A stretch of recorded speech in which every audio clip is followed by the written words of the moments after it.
Yo, get out your motherfucking feelings.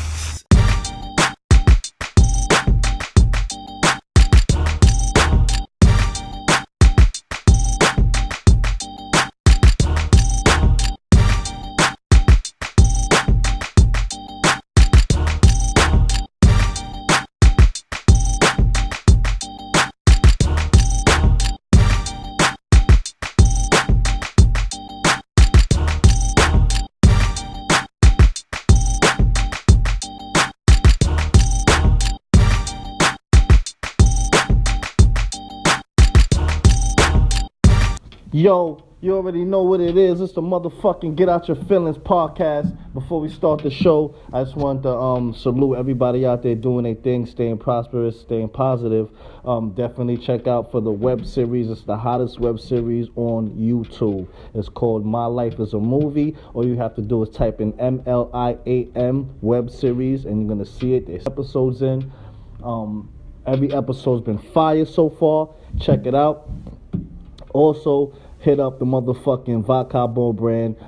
I told myself I'm not going to do too many shout-outs and free advertisements until the bags start rolling in. So we're not going to let people know what we sipping on from now on.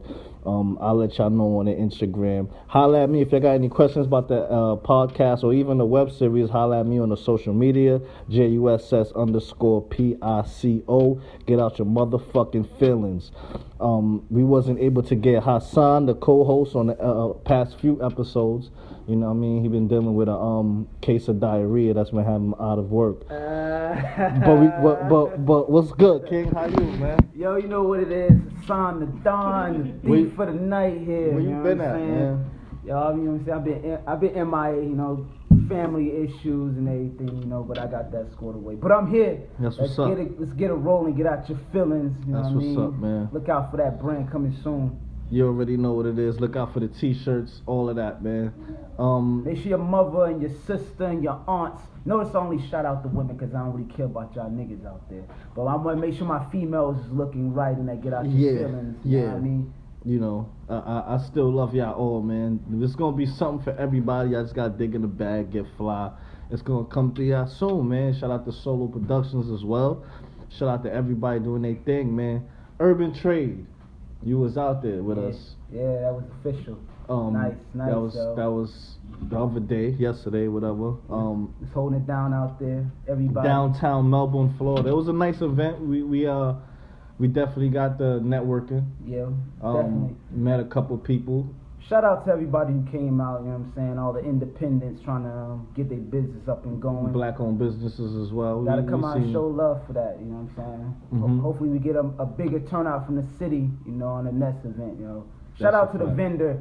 All the vendors who came and showed love and stayed to the, you know what I'm saying, the lights went out. You know what and your mean? man, DJ Coleon, too. Oh, matter of fact, shout out to DJ Coleon. That's my boy. Yeah, we're going to try to get him He up was on the music, my boy Goldfinger. Shout out to him. Shout out to my boy Beatty. Happy belated. You know what I mean? He turned a big mystery number. I ain't going to throw it out there. You know what I mean? But shout out to everybody who came out to Urban Trade. It was nice, yo. Urban Trade, it was fly, man. There's probably hashtags all over the place. Check that out, man. If not, you could definitely catch it on my social media. We reveal and uncover everything. So please follow the movement. Please follow the people. Black-owned businesses. Salute. Today we have two very special guests, in my opinion. You know what I mean? Peggy, the comedian. This is her second time. So let's definitely shout her out for that. And a person who is important to me, not because she's Haitian, because of the work that she put in also. Izzy definitely is one of our camera crew, one of our, definitely behind the scenes executives. She definitely is an actress too, on a minimal role. But what up, Iz? What's poppin', man? Just another day in paradise. That's what it is. Good morning or good afternoon, everybody. I don't even know what fucking time it is. I'm sorry. Yeah, me neither. Me neither, man. I never know what time it is. I'm high. I stay high. I like to dabble. I wish I could do that. I know. Me too. Yeah. I wish I could do more. Unfortunately, the good Lord made me allergic to. Yeah, let's talk about that. Yeah. Because first, Alright, matter of fact, we'll get into that. How did you know you was allergic to marijuana? Had to try it. I mean, that's really what happened. And then you just started like swelling up on shit. What happened was, I used to live with a boyfriend down the street from here, and he... Down the street from here? Down the street from here, not long. This was years ago. This was like... I was about to say, I probably sold coke to him. No, I doubt that. No. He was never involved in any of that stuff, but we had a neighbor in a nearby apartment that this woman was like 45 years old. She didn't look a day over 18. Like, I swear, she had the secret of the fountain of youth. There had to be something. She was black? So, no, actually, she was not. She was white, I know. which is weird because I know black don't crack, white always do. Okay. But Thank you, though. I asked her, I was like, okay, how do you stay young? Because I know you don't exercise. I've seen you eat. She goes, honestly, it's the weed. I said, okay, you're crazy. She goes, yes, but I would like you to try it. Okay. And at first I said no because I was raised in the 90s generation of crack is whack and weed is bad. And This is your brain on whack, drugs. Yeah, all that stuff. And she goes, okay, I'll make you a deal. If I show you exactly where it comes from, and you get to see the process of how it's harvested and where it comes from, will you try it then? I said, okay, you got a deal. I wasn't working at that time. I had nothing but time on my hands. She took me out to... So what if you working? You could smoke. Everybody that's working smoke weed. It's fine. Oh, no. But she took me to a undisclosed location where it was being grown. They taught me about the science of how it's grown, how it's harvested. They gave us some. We took it back, waited a couple days, dried it up, put it in a bowl, tried it. And it was actually one of the greatest experiences of my life. My writer's block of like 3 years was lifted. I had a meaningful conversation with my parents for the first time in years. I actually did nature photography for the first time. I cleaned my apartment. I cleaned my friend's apartment. I cleaned everything. All while being high. Yeah. You're very productive. I had a decent appetite. I was in the mood to cook. But when did you realize, I'm allergic to this shit? So I went to bed and I slept a full 9 hours, and then I woke up with some chest pain. I was like, I'm not feeling too good. Ooh. Went to the bathroom and proceeded to throw up blood everywhere. Ooh. Oh, that's serious. Yeah. So you basically, sure it wasn't the ham hogs? So they ended up running some blood tests, which is a little hard to test for, but it looks like I'm allergic to high levels of THC. Basically, it expands the blood vessels in my lungs till they burst, and my lungs filled with fluid and blood, and I basically ended up throwing it all out. You know there's THC-less weed? There is, and those are probably safer. And those, not only are they safer, but they're more medical than the ones that are full of THC. But because of that allergy, I can't do edibles either because in my lungs is one thing, but if that happens in my stomach, I will die. Yeah, despite not being I able died to... 3 times off edibles, so I know exactly what No, man, that stuff is potent from what I'm told. Yeah. But despite all of that, I am so times. for it. Even if I could never use it, it does so much good in this world. It's natural, it's from the ground, and it shuts the pharmaceutical companies out. I am all for that shit. And it helps me feed my family, so it's A-okay with me. Hey, the earth. But I gave a very brief description of what you do.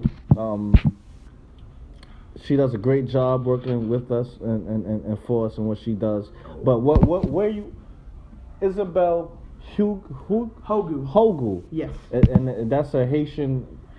You know what? It might be an African descendant name. We've been trying to find the origin of that last name for years, and we have not been able to trace it. But you're 100% Haitian. Yes, both parents are from Haiti. That's what's up. Me too. So is our engineer producer Darnell. So. And our co-host Hassan bin and our second guest Peggy Pegasus. Sorry, she's Haitian as well. There's a lot of Haitian people in the community, man. It's great. Yeah, it's a lot, but I ain't one of them. Hassan is not Haitian. I got Haitian family. I got a lot of Haitian family. But yeah, he got Haitian family. He got beat up by a couple of Haitians. So it's all good. Never that. But so it's all good. You know. Yeah, my nigga, I got jumped by Puerto Ricans twice. I thought I was Latin King. You know what I mean? So it's all good, my nigga. I rep the black, green, and yellow. But yeah. So hold on. Shout out to my Haitians though. We out here. Shout out to my Uncle Drew. If you watching, if you gonna hear this, Sapate. There they go, Cursey Route. We hear this. All right. So Isabel Hogu. Where were you born and raised? I was born in Miami, Florida, in the Kendall area. How far is that from Little Haiti? By car, it's about maybe 40 minutes. Okay. And I lived in Little Haiti for a little while as well with my family when I was very young, Okay. and then we moved back to the Kendall area. I miss Miami a lot more than I used to. It's not the town for me. It's very much if you got a lot of money and you like to do drugs, go right ahead. But it's I don't find my soul as entertained in that area. My family moved us up here to Brevard when I was 16, so we've been here almost 12 years now. And that's about the same amount of time Jabe and I had Jerry Boulevard. Just about. And it was. He's from Florida now. Like we don't even. I mean, I am definitely from Florida. I have never lived outside of the state. But I want to though. So when did you start? Yes, I have, but not since I was really young. So you go back down to Miami? To visit family on occasion. It's not usually a recreational kind of deal. So you're telling me right now, when you moved from 16, you moved from Miami, you don't miss none of the coke parties and... What coke parties, man? I didn't do any of that shit. No. That's for niggas with money. None of the rich South Beach. Come on in, my friend. We have the coke on the table. See, I can't be from Miami. I would have been a whole nother outlaw. You know what I'm saying? I would have been like... It wouldn't have been stashing drugs in the ceiling. If I grew up down, I would have had the taco meat here. I would have had the shirt. It wouldn't have been Ferrari out in the park in the front. It wouldn't have been no stashing drugs in the ceiling for me. It would have been boat heists and home invasions. It is the town of coke and crazy, of THC and thoughts. He's that nigga that would have been on Miami Vice. They looking for right there. But I'm circumstances, man. I'm too simple of a soul for that. I can't. I'm good. No, that's good. That's big good. baller life down there. So let me ask you, what school did you go to? Down there, like college. College? Okay, so I went to what was formerly known as Brevard Community College up in this area. It's now BCC. Now it's Eastern Florida there's a lot of hoes State I know. or something. A lot of hoes I know went to BCC. Well, it's community college, my nigga. What are you expecting? I mean, they got it. After that, I went to Kaiser University on and off for several years. I've changed my major. I don't know how many fucking times. Okay.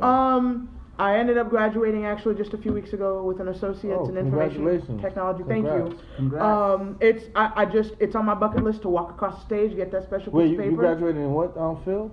IT, information technology, computer bullshit. Okay. So you nice with computers. I do okay. You know all the control tricks and shit. Control C, Control V. For the most part. I also have limited. I can also, with some help, build a computer as well and take it apart. I wanted to go. I wanted to go into cybersecurity or data systems for the money. You ever thought about video game design and anything like that? No. You strike me as a gamer a little bit. I like video games, but I wouldn't go into the gamer aspect. I can only do it for maybe like 30 minutes at a time, and then I gotta do fucking something else. You gotta do some other shit. My other half, on the other hand, is an obsessed gamer. He can play that shit for hours. I'm just like, I'm too ADD for that shit. Yeah. I do not have the time or the patience. Yeah. But I feel you. But things like video game design and stuff. It's interesting. I mean, it's an art form, and it definitely takes a lot more technical knowledge than I have. But it's like any other art form. It's hard to make money off of that. I do photography. Like that's a huge part of what I do, and getting paid for that is a bitch. People don't take art seriously as a whole. It's just how it do. But yeah, I'm currently we actually looking for artists right now to help hook us up with the logo of, if you're out there, show. you know what I mean, give us a shot. Hit us up on Facebook. Hit me, Pico. You know what I'm saying? Just Pico on Facebook. You know what I'm saying? Me, Hassan, Muhammad. You'll see me. You know what I'm saying? You'll see the picture of me up there, or hit Darneezy up. Darnell. Do y'all have a Facebook? Yeah. So what? You do photography, right? That is my biggest passion. If I could do any job in the world and never have to worry about money, which is of course a thing, I would be a concert photographer full time. Photography and music are my two biggest passions. Do you write music? I do not. Okay. I do not have the talent. What kind of work do you do with music? I very early on years ago I tried to learn studio production and songwriting. But I don't. I just don't have the knack for it. It's just a form of electronic interaction I'm just not good with. Okay. But I do okay with photography, and live performances are just something just so amazing to capture that for somebody. You do live performances as far as what, like? No, like taking pictures of live performances, like concert photography. Okay, I got. Oh no, I don't have any. Nah, any I thought you. Yeah, I was about to say, because I need to start. I'm about to start putting my music back out. So. That's right, you rap, don't you? Yeah, I do a lot of things. Man. Where do you find the fucking time? Yo, I just found it, man. Before it used to be like work to me, like that's. But I took a break off of music because it wasn't fun no more, and then I had to like kind of find a way to make it fun again. The moment it stops being fun and it becomes a chore, that's it. Yeah, so, you gotta kind of like, every time I took a break from music and I revisit that, I came back in a better form. So even though it's like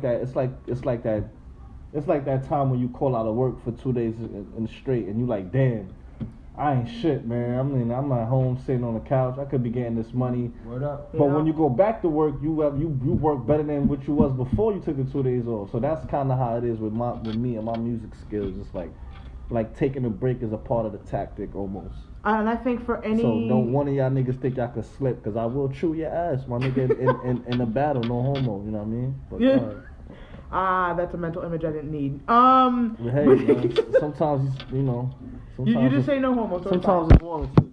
But for me, photography is the same thing. I was doing it very, very often, like photo shoots once a week or twice a week, and then I got burnt out. So I have stopped. I've finished school. I'm restudying my craft.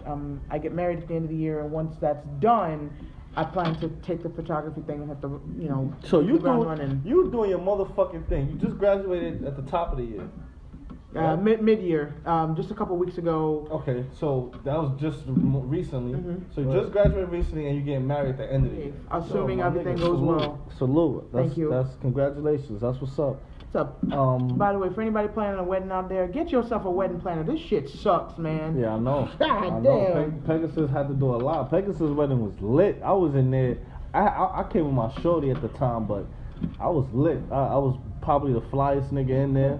You know what I mean? I was outside, inside, I smelled like weed. I didn't give a fuck. I was hugging niggas' mother smelling like weed. I just didn't give a fuck. You know what I mean? I had a lot of fun, man. So you say you're getting married. Your husband is a white man, correct? Yes, he is. So the world knows. Yeah, okay. My fiance is of the Caucasian persuasion. From where? Where's his family from? He was born. I gotta remember this because his father is Navy, so they moved around a lot. Okay. I believe he was born in Illinois, spent his childhood in Pennsylvania, and then moved to Florida when he was like 10. So he's from PA. Yeah. Okay, so now he might be from Florida. So he been here long enough. He's a Florida boy. He's from Florida, yo. If he move, he's in Florida. What kind of white? Like, is he Italian, Irish? I believe it's Irish, German, Scottish is the mix there. But So he drink Jameson. He's Scottish, Irish, and German. I can tell where y'all people from about, you know what I mean, about what y'all drink and shit. But that's what's up, man. So, what kind of challenges? Because you had a Haitian woman, and you're married to a white man. Have there been any, in the beginning at least, any challenges? There have been. Relationship? Some of the smaller ones was, for lack of a better word, culture shock. It's just, I have been hanging around with people of all races for years, including people who are white. So I'm used to their cultures and whatnot. Facts. He didn't really have the reverse. He is unfamiliar with the Haitian Creole language. He doesn't speak it at all. He's trying. Most white people are unfamiliar with our language. He's trying. He's doing his best to learn. That's dope. But he's interested in, he likes learning, he's enjoying the experience, but it's a rough start going from a middle to upper class military white family and their culture, and they lack of seasoning, to hitting the ground running with somebody with a little bit of different life experiences. He's doing the best he can, and sometimes there's a bit of a miscommunication or misunderstanding, but he's a fast learner. So he's like, okay, I know a thing, I don't know a thing, let me learn. Yeah, So it get rough, man. Say most of the time it's the families accepting it, or it's, it gets people, rough, it's people man. on the outside, because, like I said, I got my homeboy whose wife is white, and it's still bad, and especially with the times that we're living in right now, with so much racial tension. He's going through hell right now. Him and his wife going through hell, especially his wife's side, and his side. I mean, just. And I would assume that it depends on where you're at. Like because where I'm from, you got a white girlfriend, I don't give a fuck. Nobody gives a fuck. Different up there. In Brooklyn, Long Island, nobody gives a fuck who your girlfriend is or who your boyfriend is. But when you're in a different area, it's different. South Carolina, especially the South, Mississippi, Florida, Tennessee. I wouldn't even count even Florida when you get as to the Midwest. South. Even when you get to the Midwest. But you know what it is? Florida is still very much south to me, because even though a lot of people come from different places, they come early. They come very young. You know what I mean? Like, it's rare that you get a lot of cases where somebody come to Florida already who they are. Not gonna change, not gonna pick up any accents, not gonna do, you know what I mean? A lot of my friends that's in Florida now, not from Florida, but they are from Florida because they've been out here for so long. Went to school out here, and their first piece of fucking crime happened in Brevard. So, nowhere is ever really where it's from, because you could go somewhere and like you could go to Haiti, you could go to Florida and go to Little Haiti, and you feel like you in Haiti. You know what I mean? Right. So,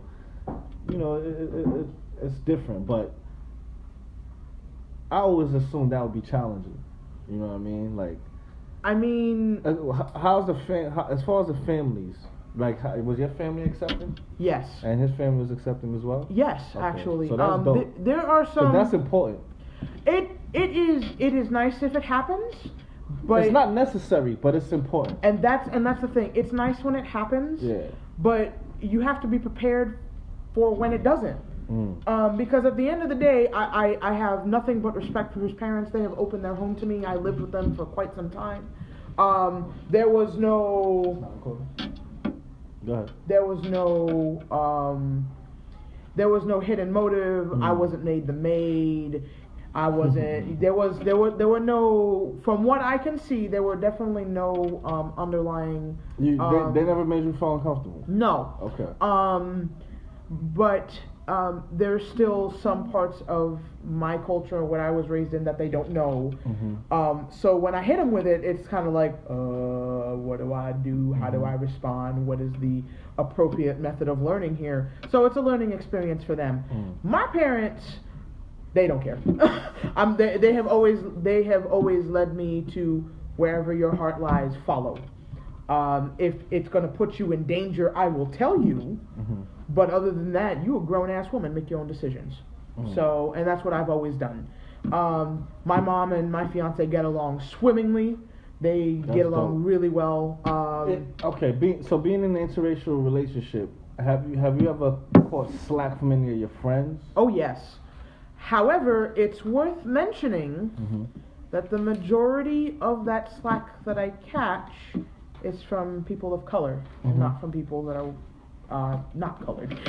No, which is understandable to me also, because we're the ones with the problem. We're the ones that have been oppressed. Now, I have a question about that, because that's interesting that you mentioned that. So you're saying that you get more slack from black That's people. Pegasus. That's Pegasus. Hi everybody, this is Pegasus. You already know what it is. Catch me on @Pegasus on Instagram. And hit me up if you want to hear any more stand-up.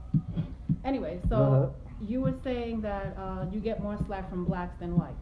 Now that's that's your experience. That is my personal experience, and I know that is not the case for everybody. I'm not even sure that's the case for the majority, but yes, that's what I've experienced. A majority of the people I communicate that are white, they're just like, okay. What part of the country? Like, you're obviously from Florida, so you're speaking of more Caucasian Floridians. Correct. Southern.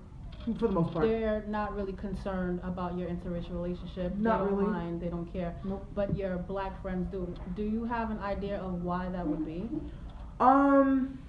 Have you ever even thought about it? Why is that? I'm sure that crossed your mind. It has, and I've asked the question and I've gotten various answers. Some of them ranging from starting from the simple, well, I just don't think it's right, with no further explanation. To which I'm like, well, if you can't have a conversation with me about it, fuck you. But I've also gotten more specific answers where a lot of people believe that it is, number one, impossible for a person outside of our race to understand our struggle, which I believe to be absolutely fucking correct. Unless you are black and have gone through it, you don't know. Period. End of story. I recognize that as truth. And therefore they believe that because of that fact alone, we would be deemed incompatible. Other people believe that from a genetic standpoint, our people are, for lack of a better word, dying out. And to keep our culture and race going, it is improper to be with somebody outside of your race. A lot of people. When you say our culture, you mean black people think that they're dying out? There are some that have communicated that to me, yeah. Meaning it's more biracial or Milano color skin. Yeah, but that's that's being more integrated. That's a little bit it's being more integrated with diluted type of diluted, thing. Right. Exactly. Diluted, that's the word I'm looking for. I would think more that Caucasians will feel like that because of the simple fact that we are the dominant race. They are they are obviously recessive. They feel like that more in a national standpoint. I feel like if this happened across, because in Florida, this is happening in Florida. It's everywhere. When you come to when I first came out here in Florida, I realized that there was a lot of interracial couples, and I realized there was a lot of single parents, and that more than I've ever seen in my life. And I'm from one of the biggest cities in the world. You understand? So that was a big flash to me. But I think it's just happening here in abundance. It's not if black people was making babies with other cultures nationwide at a rapid rate, it would be a problem. No, but see, that's where you're wrong. It is happening nationwide. This is exactly why. I don't think so. No, it is. I've been everywhere you can name, son, from flying, for my job. I've been any country you name it. It is happening. The mixed kids we're gonna be pure black. We're gonna be minorities. The mixed kids are gonna be the new higher. That's why the white people are afraid of. And that's why you have that alt-right group. They keep pushing white power. They keep pushing that white is better because they already know what's coming. And if you ever watch that show, The Boondocks? Oh yeah. God, I haven't watched everything that they were talking about years ago in that show have come to play. And that's what a segment Brother Polite and Professor Griff was talking about. And he played a clip. They were talking about. He went on and said, "Yo, in the next 10, 15 years, you're gonna see more mixed race. And that years ago they were saying this. And that is even said. I don't know if you remember Enthusiasm. Curb Your Enthusiasm. Yeah. Where the main character was in the hospital. What's his name? The older guy. I can't remember. Larry. God, I can't remember his name. Right. He was in the hospital and he was talking to someone. And he was like, "Well, you know what the real problem is? We're gonna be extinct soon." Because white people, genetically and scientifically, are the recessive race. You understand? Yep. We are the dominant race. Yes. So anybody that mixes with us, some would argue, automatically just becomes black. Yeah, automatically. Yes. The minute you're white people do not recognize even if you 50%, you are black. The one drop rule. You are black. One drop rule. Period. And when I was in Japan, you understand how many they love black people over there. They love our culture, especially dancehall, Caribbean culture. Japan? There's so many mixed But kids, not Japanese the and Chinese. black. Not in China. Yeah, China they don't fuck with nobody open, though. China supports open racism. Yeah, open, and they don't fuck with. And China is not just that. They don't like white or black. They don't like nobody that's not. They don't even like fucking Japanese. No. If you ain't Chinese, they do not like you. Chinese do not like black people. All right, but let's get back to the interracial. She was discussing that black people were more upset about her being with a white man than black people were. I also it's probably worth mentioning that the people I keep in contact with often are also very much on the left. They are very liberal, and they are also of a younger generation to where the concept of mixing of the races is just not a big deal for them anymore. Right. They either have done it themselves, or they're somewhere on the LGBTQ spectrum, or something along those lines, to where they're so far progressive, racism is just not a concern for them. Right. Which, though I appreciate the sentiment, because they don't understand, sometimes it's ignorance. Yeah. But you know, as long as they don't give me problems 9 times out of 10, I really don't say anything about it. Do you think that a black person that argues that being with someone outside your race will cause some kind of problem with the marriage because that person that is not black, whether it's the man or the woman, will never understand the black person's struggle, and that can cause a lot of I think anything. issues? I Do you think think anything. that's an ignorant standpoint? The standpoint makes a lot of sense, and I'm sure that it's true for some, maybe even most interracial couples. But at the end of the day, I think any problems in a marriage come down to a lack of a communication. I have a question for you. Do you Sure. think interracial, when two people are involved in an interracial relationship, like a black and a white person, do you think that, because when you're marrying somebody, you're marrying everything about them, including their culture. Correct. Do you think that it's a sign of Selling out? or wanting to be a part of their culture more than your own? I don't personally believe Okay. so. Okay. Because my culture is not lost. It's only lost if I allow it to be. Yeah. And vice versa as well, because I've seen a lot of white people that move, talk, and walk black, so they're obviously lost in their culture. You know what I mean? And again, I think to some degree that's a personal choice. If they don't feel they have a culture, to a degree, yeah. if they don't feel comfortable in their culture, if they feel like they want to be somebody else, they're going to pretend all day long. Yeah, definitely. Look at what is her name? Rachel Dolezal, the woman, the white woman who believes she should have been born black. You remember that woman? Woo, Lord. Yeah, she started this whole uproar. As bad as her faking Jack, she did a shit ton for black people. Exactly. A lot for the NAACP. And look at her track record. It's cool, but you know. And she had me for oh shit, hold up, you threw me off too. She's not. She looked like she was black. She had it down pat, son. I mean, look at that. They let Justin Timberlake in. They let Justin Timberlake in. We damn let Mark Wahlberg black. He pretty much. And he hate and he if you look at his record, he'll punch you in your face if you call him but racist. he said some racist shit before. If you go look back when he was 16, he said some racist shit he and tried to curb something. But he knows that. But he has said he made redemption. He made amends through everything from then. Because there's a lot of racist people in Boston. Straight up, yo. Boston's racist, yo. Yeah, man. This is interesting topic, man. It's an interesting conversation because I've been in most of my relationships have been interracial. You know what I mean? But I don't look. Race is not one of the first things I look at when I'm pursuing. Everybody makes the assumption that is usually the case. And I can only speak for myself. It couldn't be further from the truth. I don't. So you've dated black men as well? I have. Okay. Serious relationships? Yeah. Okay. And it was just we were on different wavelengths. Yeah. We had different career paths chosen. We had a different way of thinking. I've had a black man tell me that he don't date black women because of he's given me a number of reasons, and whatever reasons he wants to believe. Some sound ignorant and some sound like, okay, I feel you, but hey, you're not gonna meet nobody with you making it sound like those other people don't have those different problems. You understand what I'm saying? I hate people who group an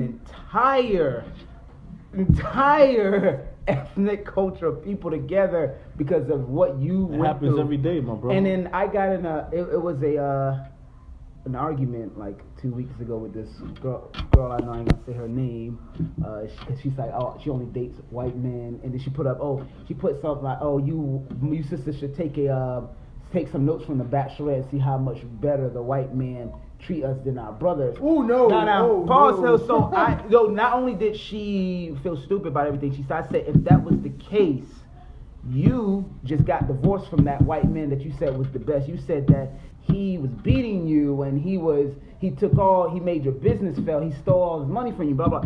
So if the white man is so much better than the brothers, why are you divorced without nothing right now? And see, this is the problem that I have when it comes to racial discussions as a whole, not here, but as a whole, is there is no such thing as racially specific assholes.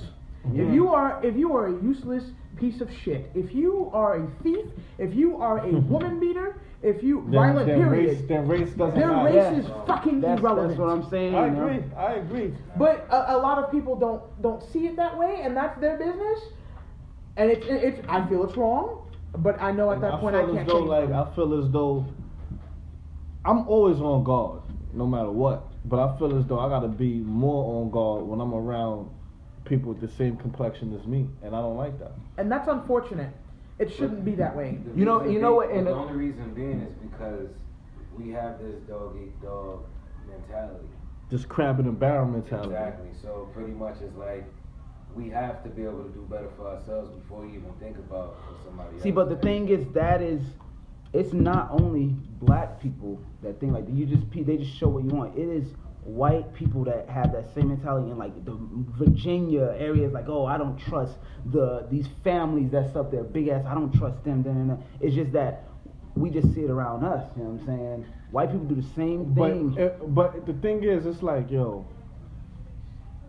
you can't complain, right? You can, but how do you complain about people stealing from you when random people that you don't, strangers are stealing from you when your own people are stealing from you? That's what I'm saying. So you understand what I'm saying? So it's like, yo, I'm all for and for anybody that know me, I'm all for this Black Lives Matter shit. I'm all for black unity and all of that. But at the end of the day, son, I might get killed more by a dude my complexion than a cop or than a white. Even though I've been watching this shit go on almost every month, a cop killing somebody, it still don't beat the ratio of us killing us. Now the problem with that the problem with that argument though is, you know what? Actually, I'm going to ask, why do you think that is? Why do you think that, if that ratio is true, which I would love to look up, but why do you think that would be true? I think the ratio itself, or I feel like we were taught black people were taught to hate black. So you think it's an issue of self-hate? It's an issue of self-hate that's been taught to us. By whom? By oppression, by because everything that we've been through, like white supremacy. Like, if you hand me a dictionary and we could define the color black and the color white. The color black is gonna say dark, evil, miserable. Even the doll study shows that. Oh, the doll study! I remember reading about that ages ago. Yeah, let me finish. I mean, then you go to white, you see pure, clear, innocent. Prime example of what I was just talking about. That's for a reason. You know what I mean? Prime example of what I was talking about. Because, let me tell you why prime example. It states that magic is witchcraft no matter what it is. No matter what kind of magic it is. But even from even from video games to movies to whatever, black magic was always considered bad. But when you have white magic, it's good. Like, even when you watch movies like Lord of the Rings, look, dark, black is bad. When you have white, oh, it's pure, it's good. You know what I'm saying? When night comes, it's bad. When the bad things happen at night, but when it's daytime, white, pure, is good. That's what I'm saying. It's like, yo, I've been through it all. I've seen it all, man. I've seen my fair share of everything, yo. I had a friend that was married to a white woman, and she could go out in the town that they was in at night, but he couldn't go out. She could go out at night, but he couldn't go out. This town in Alabama, I'm not gonna say the name of it because I don't wanna. But my homeboy, he's married to a white woman. She could go out at night, but he couldn't go out. If he went out, he would have got home. Damn. It's called Sundown Town, yo. Yeah, man, it's a big world outside of the U.S. and Florida, man. Like even in look at what happened to the dude, the black dude. He got killed by all those white guys just for taking a picture with the white. Another thing I want to talk about, right? Not to cut you off, but get this ready for me. My whole thing, right? My number one issue with my people is our priorities, right? Even on a smaller scale, it's like, you know what pisses me off more? The fact that I just woke up. You know what I mean? Like if you see that movie Get Out, it's like I just got out. Like I was a sneakerhead. I bought the whole Jordans, Gucci. Now I'm at an age where I'm like, I can't believe I did all of that. You know what I mean? Like I should have had land. I should have had businesses. I should have owned. I should have done a lot of different things. Shit that I'm doing now, and I'm on a nice run. You know what I mean? Thanks to the viewers and everybody that been supporting us doing our thing. We do it for y'all. So definitely shout y'all out. So I'm doing all right, but I wish I would have been on this path. You know what I mean? So what do you feel, Izzy and Pegasus, about black priorities as far as our people goes? See, I can't speak on those supposed priorities on me personally because my parents never enabled us to be about the material. So I have never owned a pair of Jordans in my fucking life. Okay. I have never owned a brand name sneaker unless I bought it for myself for some medical or athletic reason. I have been rocking the same pair of Payless fucking shoes for the past 2 years. They damn near breaking. Also, I got big ass feet, so it's hard to find shoes for a woman, just saying. But it just anything that I purchase of a material value has to have a further purpose. Okay. So I spent money on a camera, for an example, so I can get this photography business off the ground. I have a decent computer because I can't edit and be able to prepare pictures for my clients without it. So everything has that further purpose. But that's you. That is me. Again, that's me only. That's you only. Yeah. Which is bigger than, you know, this shit is bigger than Nino Brown. I'll tell you that all the time. Close that door too? I don't know why that shit just popped open. For our people though, what kind of advice can you give our people as far as that's buying cars before homes, that's buying jewelry before cars, but or clothes before their kids' needs, stuff like that. Like what? Not that, because I don't like to judge. I like to come up with solutions. I mean, for the most part, studies have shown that black people do spend the most money on materialistic things, and we do like to have all the. Do we have? Can we come up with any solutions as far as that? I don't think we can come up with a solution until we find the root of the problem. Yeah, we're just too materialistic. It's about image. Everybody wants to live. It's definitely about image. You want to live the life that you don't have. Well, you want to You want to feel like you live. And this is one of the reasons why Mark Zuckerberg is a billionaire, because on Facebook you can pretend to be that person that you can't be. You know what I'm saying? You know what I'm saying? Behind social media, everybody, except from the people that know you, it's all about image. All about. I want to have the nicest car so the people can know it's me, or the females can check me out. You know what I'm saying? Vice versa. I gotta do this. I gotta have the Jordans. So, you know what I'm saying? We go. You know, I've been doing a lot of independent research myself, and I've been listening to a lot of people that I feel like it's important. So we're gonna hear what Dr. Umar got to say about this.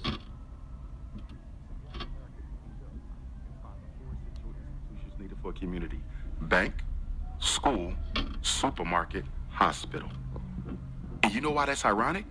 Last year, Black America in 2016, we spent $2 billion on Air Jordans, $4 billion on liquor and alcohol, $600 million on fast food, and we bought twice the amount of Mercedes-Benzes as white America, although white America has twice the wealth of black folk. So the question becomes, what is it about the Mercedes-Benz that makes it so attractive to African Americans even when they can barely afford it?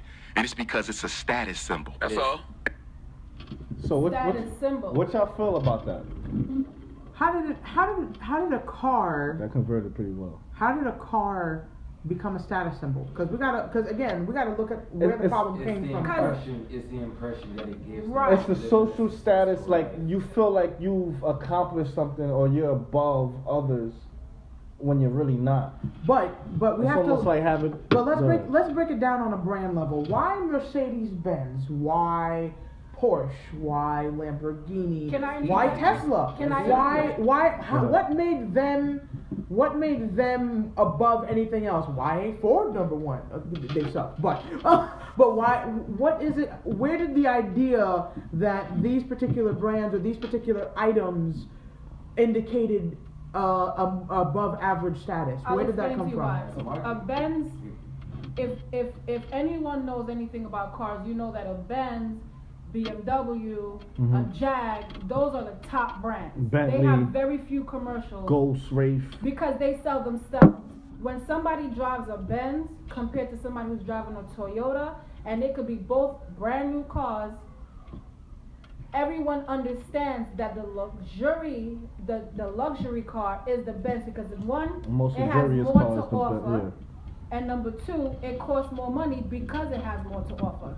So because it costs more money and because it comes with much more features and it's this brand name car that everyone knows has that status, when you drive in it, everyone respects you because of the status that car brings. Let me interrupt that real quick. I feel like Jordans versus wearing Asics. People, the general population understands that if you wearing Jordans, you got money. If you wearing Asics, you kind of on the budget. True, but let me just say something real quick. I feel like that could change.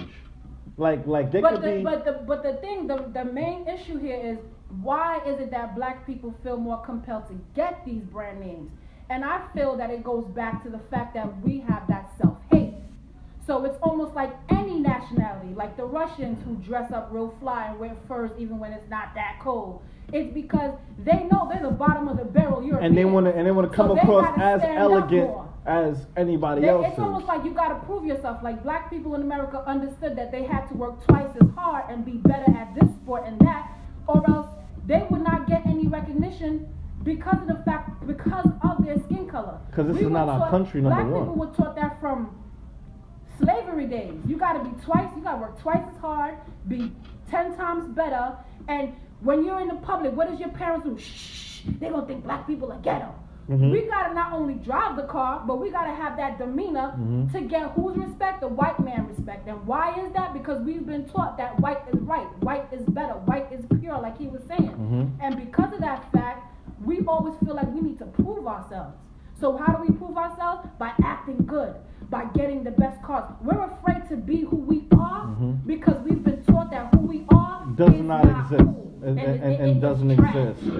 At the same time, though, I think the culture also propels itself out. Because, I'm sorry, when I think fancy cars, when I think an iced out neck, I think media. I think the entertainment industry. I think that's because you're one of the very few people that had the opportunity to be educated in a sense where it's like, this is not material things is not what makes you.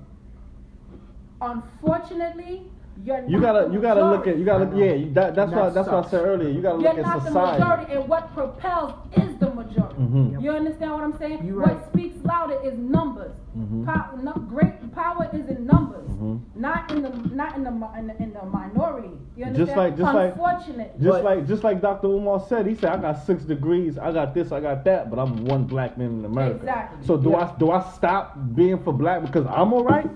Because I haven't did this and I. Unlike other cultures, you know what I mean? There's the two cultures that kind of are not getting it is black and white. I feel like we're the two cultures that really don't stick together. However, the reason why white people make it better than we do is because this entire world, especially America, is basically set up for white. It's systematically set up for white. Absolutely. And as long as white people have that white privilege and in their head they feel like they're better than any other culture because it's all over the world, all over the news, all over media, all over every religion. It shows everywhere that if you white, you good. So if you know that, you're not really going to have a hard time in this world. You're going to get opportunities. You're going to get connections before any other race. Every other race is trying to be white. If you ask, I had asked my white friend, I was like, do you feel like you got white privilege? And be honest. They were like, hell yeah. How many white people, if you was in a room with 10 white people, ask them how many of them do you think would be like, you know what, I want to be black now. I don't think a lot of them would raise their hands. Hell no. I don't think a lot of them would raise their hands. They wouldn't even be black for. And that's why we always say to people that are in, well, not me, but that's the reason why a lot of black people always say to people that are in interracial relationships, do you feel like this person really understands your struggle? Like, for instance, I'm married to a black man. He got pulled over by a cop. He had some butt on him. It wasn't no significant amount of butt. It was enough butt for like 2 people to smoke. 3 grams. It was about 3 blunts. I know because I sold it now, to when he got pulled over by the cops, do you know that man was shook to My death? shit comedy, so I got to Okay? He was scared. And I didn't think of it like, damn, you a pussy. I thought of it like, damn, you've been conditioned. Of course. You've been conditioned to be scared for your motherfucking life just because of an infraction. Yo, even when hold on, man, let me just say this real quick. Even when I'm driving around with no contraband, I'm riding around with no drugs, I'm not drunk, nothing. When I see police, I still get scared. I think it's more of, honestly, I think more people, the reason they get scared, it ain't really because a nigga, if he got some contraband on him, it's like, this motherfuckers is and especially with cops killing motherfuckers now, like you don't even have to have no reason. You can listen to follow every order and your ass still being shot. So a nigga's scared like, yo, am I going to fuck home or am I gonna die today? Am I dying right now? Why do you have to feel like that when a cop pulls you over? Why when a cop pulls you over, a black man gotta think, oh shit, am I gonna live in about 5 more minutes? Or am I about to die? Because I'm telling you from the start, yo, I've been talking about this shit since I was in 5th grade. They let the cops go. They air all that shit on the media for purpose. Let everybody seeing the cops being let go all the time right off the trial.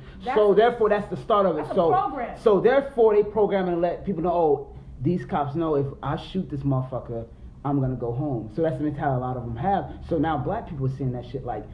It's like, oh, the scare tactic is working now because it's like, yo, if this nigga shoot me, it ain't gonna fucking matter. I'm gonna be dead, and this nigga's gonna go to the trial, do whatever, and he's gonna fuck home. So anytime somebody get pulled over now that's black, especially after the homie who had a concealed weapon, they shot that nigga live. Yeah, and they was like, definitely. Now when I had home, motherfuckers saw that shit and they said, yo, they ain't no winning. This nigga shot the nigga in cold blood. Everybody, son, let me tell you, even his own daughter, even his own fucking police agency, they thought the nigga was going over. Even his boss and like, yo, nigga, you going over? It's done. That nigga fucking walked. How your own boss telling you? How your own boss think you going to jail? Prison. And to make that story more tragic, he had his 3-year-old daughter in there. I don't know if she was 2 or 3, but she was under the age of 5. And you got everybody watching her father massacre. And let me tell you what makes it more disgusting. White people, not all, but a good majority of them, still defending the nigga. Even when the nigga followed direct orders, he was polite. Yes, sir, I got it. Because if they don't defend him, how does that make them look? They gotta put up that. They gotta.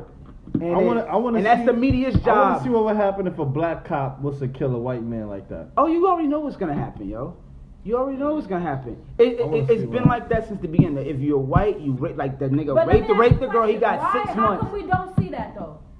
And there are some crazy white people running around in this country. Oh, but we've been knowing that for day one since they shooting up schools and shit. But we don't see that. We see them get disarmed.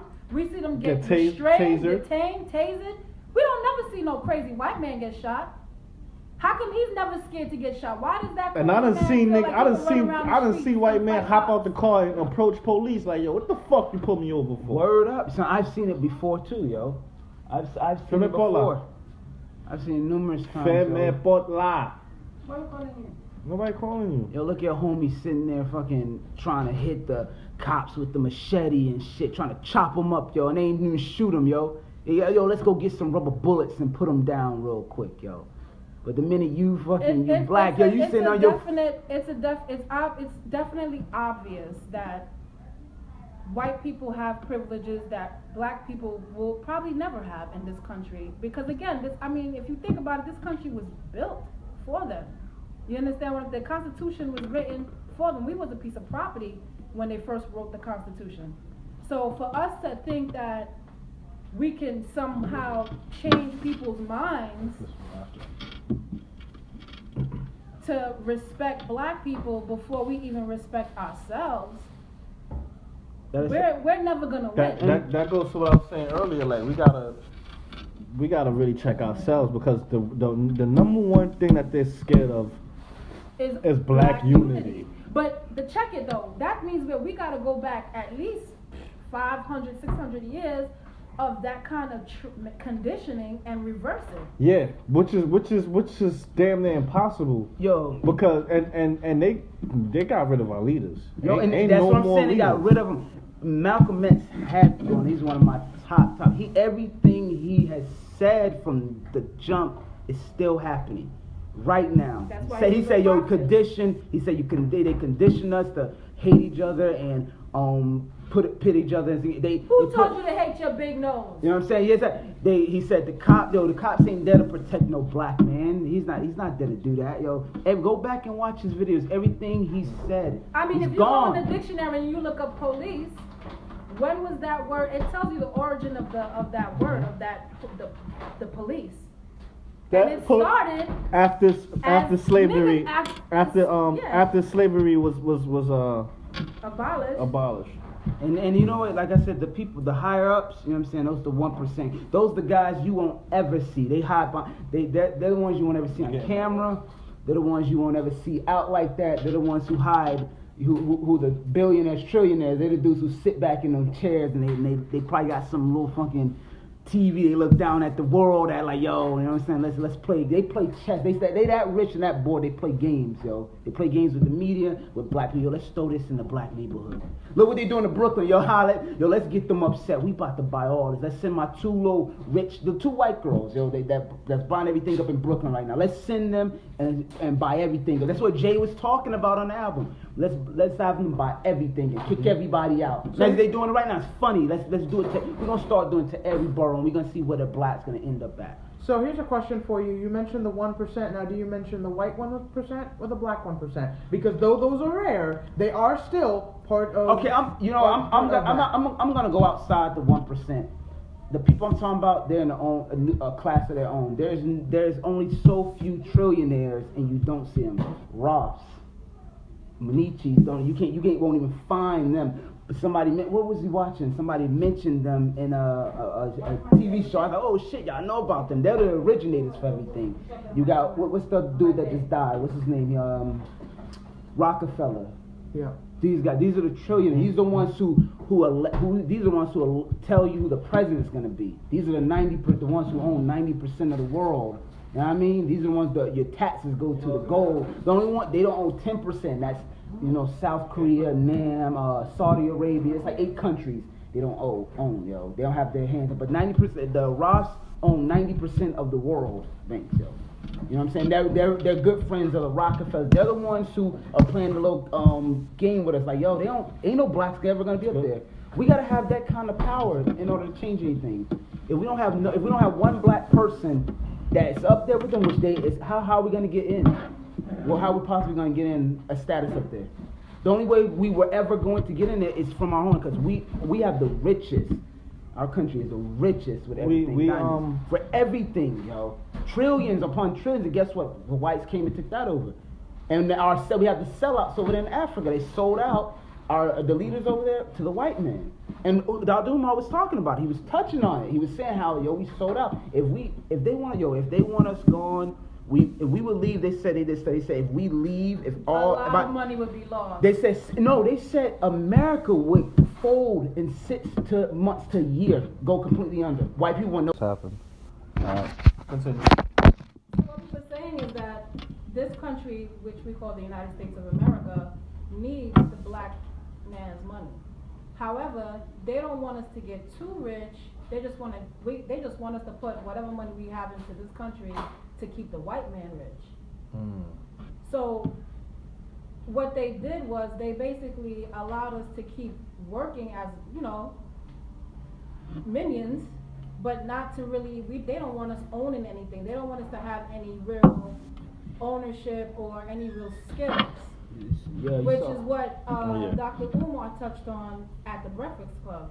Speaking of Dr. Umar, he definitely touched on black psychology. Because like you said, it was instilled in our brains and we're conditioned to be like this. So how can we fix it? Psychologically, how can we? You're already fixing it the minute you wake up. When you wake up, the minute Shut up, you nigga. already, It's my show. you I know what already I'm fixing, doing. you already fixing it. The moment you acknowledge and recognize that you have been conditioned, you already fixing it because now you're waking up. You're waking up to realize, yo, this and this. I was taught this and this and this ain't one. So you already on your path to fixing it because you already acknowledge that I was conditioned to do this. Now I gotta change this. That's how you're gonna fix it. But at the end of the day, take unity, man. If we don't have any unity, we don't have unity. Let's hear what Dr. Umar said about this topic. A welder. They took all those programs out. These are the skills that pays the bills, gentlemen. As long as you have a skill, you can always feed your family. But if all you got is college degrees, you might end up in an unemployment. That's not what he's line. talking about. Because the skill. That's what I was trying to tell you. He really doesn't talk about. 2855 is the time, my nigga. You're telling me, right? If my son, my black son, Yes. brings home a white girl, because How old is he? not for nothing, he's 13. Yes. Not for nothing, we live in the Fuck it area up. that is predominantly white. Anyway, Okay. we'll edit that out. We'll get that out. Okay.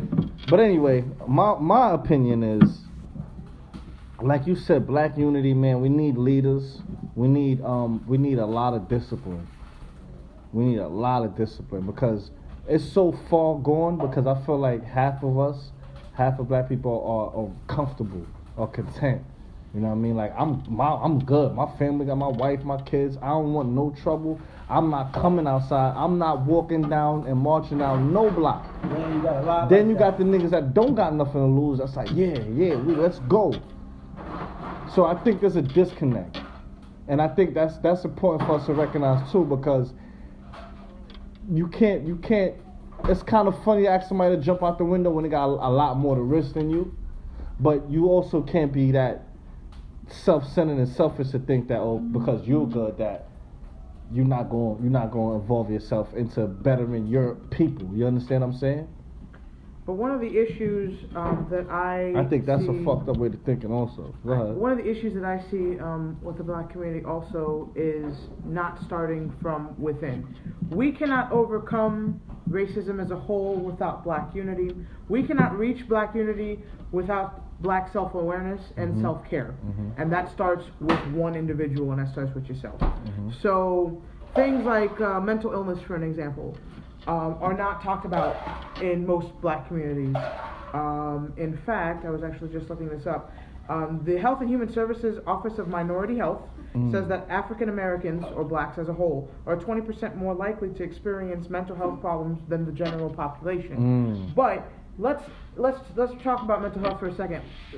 Growing up, especially with our parents, when you talk about mental health, what do they tell you? If you tell them you have clinical depression, or there's a discussion of your child having ADD or ADHD, it's they're not being disciplined enough. There's nothing wrong with them. They don't need help. Shrinks are for crazy people. You don't need any of that stuff. And I think that one of many problems start with actual acknowledgement and self-care and taking care of that, and then you can expand on everything else. Because it's hard enough out here for brothers and sisters as it is, without worrying about how to take care of yourself. How to acknowledge what's wrong with you, if there's anything wrong with you. How do you gotta take care of your mind before you can take care of everybody else.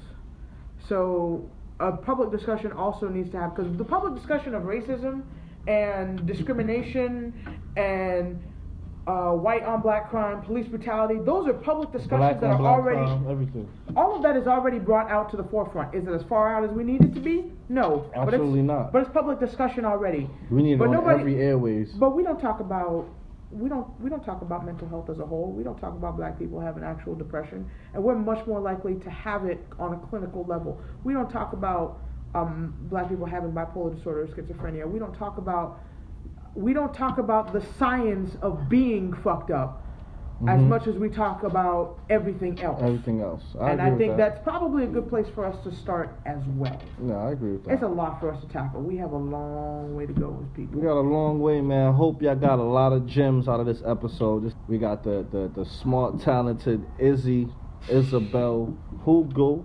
It's finna be a different last name in like 103 days. Fuck it. Just Izzy's fine. Izzy in the building. Check her out. She definitely is a part of the team, the staff. She does her work with the camera. Her photography thing is popping. What's the name of that actually? My photography business is called Silent Dream Studios. You can find it on Facebook. You can find it on Instagram. You can see some samples of my work if you go to silentdreamstudios.com. That is running as well. Nice. There's contact information in the event you ever need my services. Yes. I will work with you. I hate money. I gotta say, money drives me nuts. I'm all about trading for services. Okay. If you networking. I'm always down to help out a family in need, so always contact me. Yeah, and when she mean trading for service, that don't mean happy time, yo. No, that's a negative. I'm a happily engaged woman. That's nothing sexual to y'all perverts. Yeah, for the perverts out there. But we're gonna have to talk about sex next episode. I'm down for that. I have a lot of pervs. I have a lot of perv audience, so I got a lot of perv friends, perv audience. I'm a perv myself, so it's all good. Me too, but I can't trade for this nigga about to start confessing. Go ahead. I'm good. I ain't gonna go in that. My pops said he gonna be listening to these, so I had to turn it down a little bit for y'all little crybabies, yo. Y'all got to turn down. Yo, don't think there's no nigga that you could get to turn me down. You heard? Pause. Next episode, for real, I'll talk about. I will talk about like experiences with fetish photography. I will talk about things I've seen in. Oh yeah, we're gonna definitely bring you back on the show. We definitely gonna bring you back on the show. So yo, my boy Sasha, aka Tom Johnson, see, you know what I'm saying, do all that. We gonna have to get both of y'all on the show because yo, he's a pervert. Shout out to my boy Tom Jones. We gotta have a show for the pervs because gotta respect if y'all the pervs. both on here, it's gonna go down. I'll see you episode 7 then. You perv? Nah, that's too close. Too close. You pervs made my life better because when y'all twist them out, I get some out. You know what I mean? So salute to y'all niggas, man. Nah, but dead ass, yo. Please stop what you're doing and visit YouTube. You should have the app in any device. Go YouTube, search MLIAM web series. Check it out. The best web series out. Shout out to Money, Violence, and Respect Life. But it's up there. Who else gets shout out to? Shout out to, of course, our cameraman Darneezy. You know what I'm saying? Cameraman, the third producer. head of the G.O.Y.F. You know what I'm saying? Yes, behind the scenes. Yes, sir. He over there looking like he just stole 3 pounds of marijuana. Ready to go. So, you know what I mean? So he's ready Let to me go home first. Yeah, he's ready to indulge in some criminal activities. You know what I mean? We don't need Hassan getting into any more trouble, so we about to drop him home. Who getting, man, yo? Yo, if you got a nigga with an extensive record, please drop him home, my nigga. Like, don't go nowhere with him. Oh y'all niggas, I'm about to start blaming these because they know they mans. Because you're supposed to know better. You're supposed to know better. Supposed to be your brother's keeper. Like, you know what I mean? Like, don't call me. Like, if you call me for beef, I'm gonna help you, and then I'm gonna wow on you because you didn't think about what I had to risk to help you out. So I tell a lot of niggas, don't even hit me up. Because we going to wash them niggas, but then you going to get washed. You know what I mean? Because you put, you know what I mean? Right. And most likely the beef started off with some dumb shit, but that's neither here nor there. You know what I mean? We're gonna keep the streets out of this. Today was a productive episode.